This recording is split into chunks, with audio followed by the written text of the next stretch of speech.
Hola, ¿qué tal? Hoy les hablaremos sobre crisis hipertensivas, urgencias y emergencias. Por parte de los estudiantes, Niurka Norelia Poguajila, Emily Mayetle Chapachaunay, Gonzalo Enrique Andrade Alvarado. Por parte del docente, el doctor Roberto Eduardo Aguirre Fernández. Empezando, es necesario comprender la definición de una crisis hipertensiva, siendo estas elevaciones agudas de la presión arterial capaces de producir alteraciones funcionales. Por ende, generalmente el objetivo es reducir esta presión arterial alrededor de un 20 a un 25%. Otra definición importante que es necesario comprender son la presión de perfusión, siendo estas presiones que permiten que los órganos y tejidos del cuerpo reciban un flujo sanguíneo adecuado para mantener su función normal, siendo esta algo importante en la presión de perfusión cerebral, la cual es la diferencia de la presión arterial media menos la presión intracraneal. Por otro lado, tenemos lo que es la presión de perfusión en tejidos, siendo esta la diferencia entre la presión arterial media menos la presión venosa central. Es importante este punto de la presión de perfusión porque si se suministra un fármaco por vía sublingual, este genera un descenso brusco de la presión arterial, pudiendo causar un trastorno en la presión de perfusión.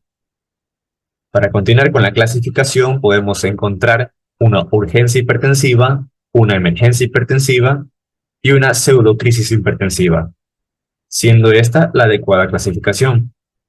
Ambas con una elevación aguda de la tensión arterial, siendo esta de 180 sobre 110 milímetros de mercurio, con una diferencia en particular que la emergencia ocasiona daños en los órganos de diáneos.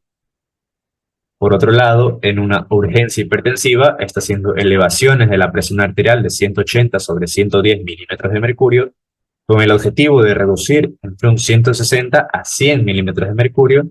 Encontramos lo que es el manejo, siendo este un ambiente tranquilo, un reposo de 5 a 10 minutos, comprobar el nivel de la presión arterial y un tratamiento antihipertensivo previo, el cual va a ser a cargo de los calcio antagonista, diurético de asta y los IECA.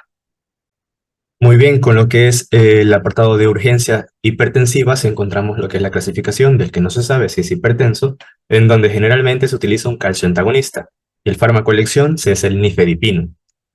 Siendo así que se suministra la dosis de 30 miligramos y se espera 30 minutos a que exista una reducción de la presión arterial. Si no se encuentra mejoría, se duplica la dosis, siendo en este caso 60 miligramos. Siendo así de que se espera de nueva cuenta 30 minutos, si no se observa una disminución de la presión arterial, pasamos a utilizar diuréticos de asa. Pasados 30 minutos, si no se observa una reducción de la presión arterial, pasa a ingreso hospitalario. Por otro lado, tenemos los pacientes que saben que son hipertensos, pero no llevan tratamiento adecuado, en donde se suministra en dosis máxima el medicamento que toma. Para ejemplificar, tenemos lo que es el losartán con la dosis máxima de 100 miligramos.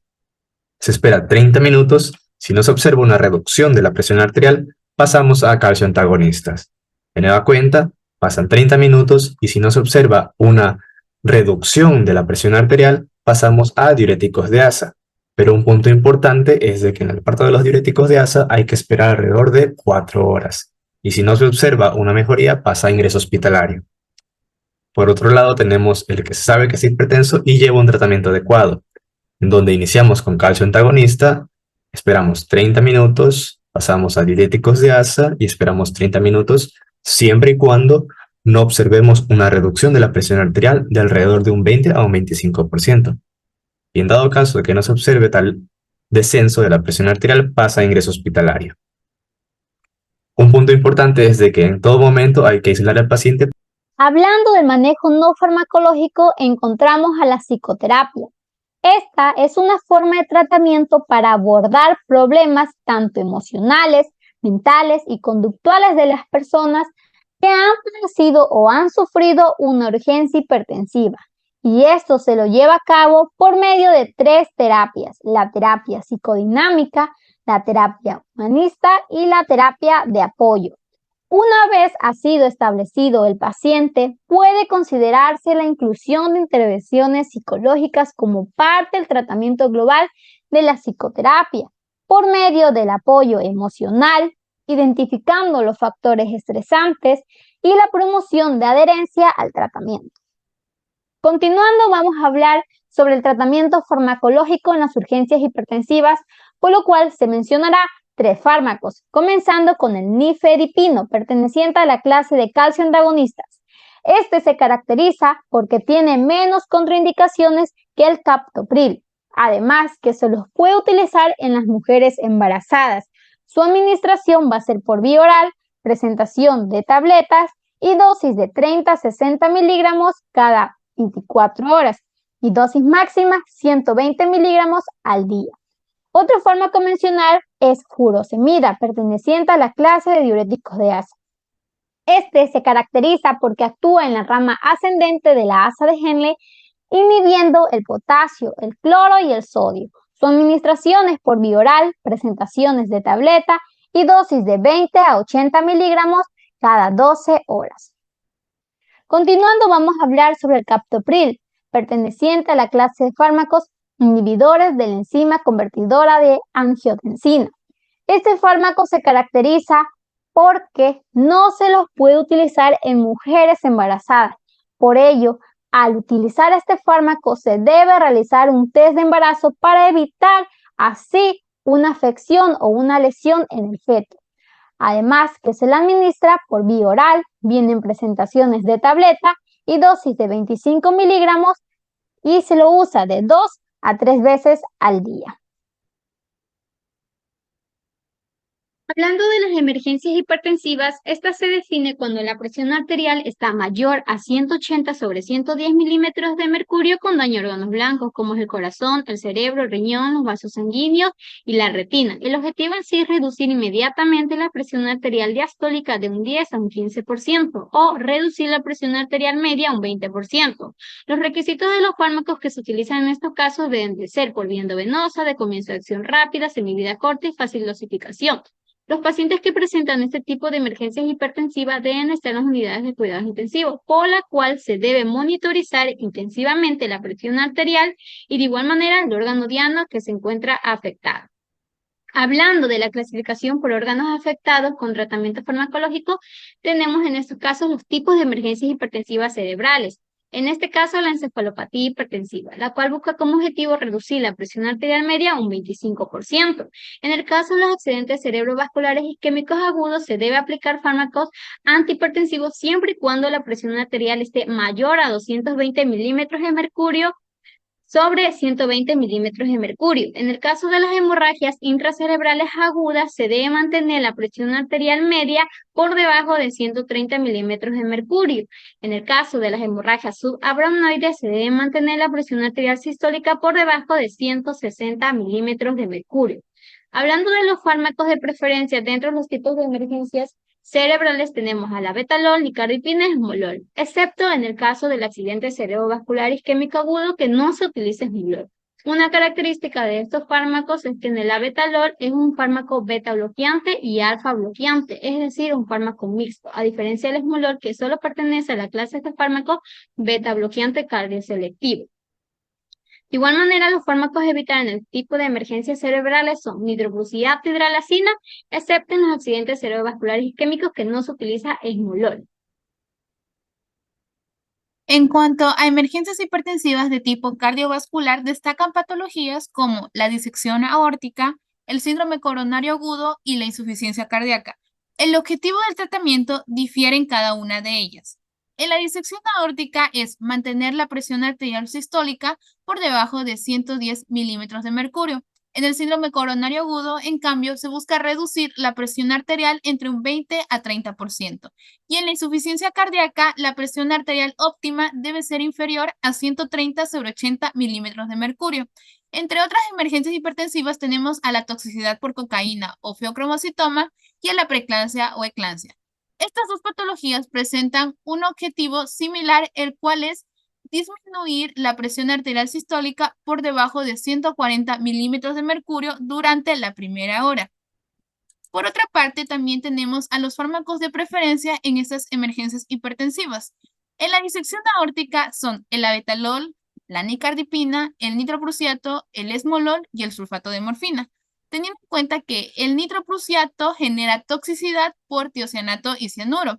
Siendo ese el caso, se recomienda su uso en compañía de hidroxocobalamina, la cual es una vitamina B12 que disminuye su toxicidad. El sulfato de morfina no es recomendado su uso, en cambio, con la compañía de un antihipertensivo. En el síndrome coronario agudo tenemos a los bloqueadores beta y a la nitroglicerina. La nitroglicerina también es un nitrato, pero no genera toxicidad por tiocianato o cianuro. En la insuficiencia cardíaca también tenemos a la nitroglicerina y al enalaprilato. Este último es el metabolito activo del enalapril, el cual es un inhibidor de la enzima convertidora angiotensina y no se recomienda su uso durante el embarazo. En la toxicidad por cocaína o feocromocitoma tenemos a la fentolamina, a la nitroglicerina y al nitroprusiato. La fentolamina es el antídoto de la adrenalina y de la noradrenalina. En cuanto a la preeclampsia y eclampsia, tenemos a la hidralazina, a la betalol y a la nicardipina. No se recomienda el uso de la hidralazina en aquellos pacientes que sufran de una enfermedad cardíaca reumática que afecte a la válvula mitral. En cuanto a los fármacos a evitar, en la disección aórtica se deben evitar los bloqueadores beta si hay la presencia de insuficiencia valvular aórtica o sospecha de taponamiento cardíaco. En la toxicidad por cocaína o feocromocitoma se deben evitar los antagonistas beta adrenérgicos. Y en la preeclampsia o eclampsia, el nitroprusiato, los inhibidores de la enzima convertidora de angiotensina, los antagonistas no peptídicos de la angiotensina 2 y los inhibidores de la renina. A continuación, presentaré la dosificación de cada uno de los fármacos antes mencionados utilizados en emergencias hipertensivas, no sin antes dar puntos generales como que su administración es por vía intravenosa y tienen una presentación de líquido parenteral. El primer fármaco es el abetalol, con una dosificación inicial de 20 miligramos y una dosificación máxima de 300 miligramos. Siguiendo la nicardipina. Tiene una dosificación inicial de 5 miligramos por hora y una dosificación máxima de 15 miligramos por hora. El esmolol tiene una dosificación inicial de 0.25 a 0.5 miligramos por kilogramos durante 1 minuto, luego 0.05 a 0.1 miligramos por kilogramos por minuto durante 4 minutos. El nitroprusiato de sodio tiene una dosificación inicial de 0.3 microgramos por kilogramos por minuto y una dosificación máxima de 10 microgramos por kilogramos por minuto. El sulfato de morfina tiene una dosificación de 2 a 10 miligramos por cada 70 kilogramos de peso corporal. La nitroglicerina tiene una dosificación de 5 microgramos por minuto. El enalapril o enalaprilato tiene una dosificación de 1,25 miligramos por dosis y una dosificación máxima de 5 miligramos por dosis. La fentolamina tiene una dosificación de 5 a 15 miligramos. La hidralazina tiene una dosificación dependiendo del caso. En la crisis hipertensiva de 10 a 40 miligramos. En la preeclampsia 5 miligramos. Luego continuar con 5 miligramos, repetir cada 20 minutos hasta alcanzar la presión diastólica de 90 o 100 milímetros de mercurio. Y en la eclampsia 5 miligramos seguidas de dosis intravenosas de 5 a 10 miligramos, rango que lo distribuye y lo diferencia de la preeclampsia. Este se dará de a 20 a 30 minutos. Gracias.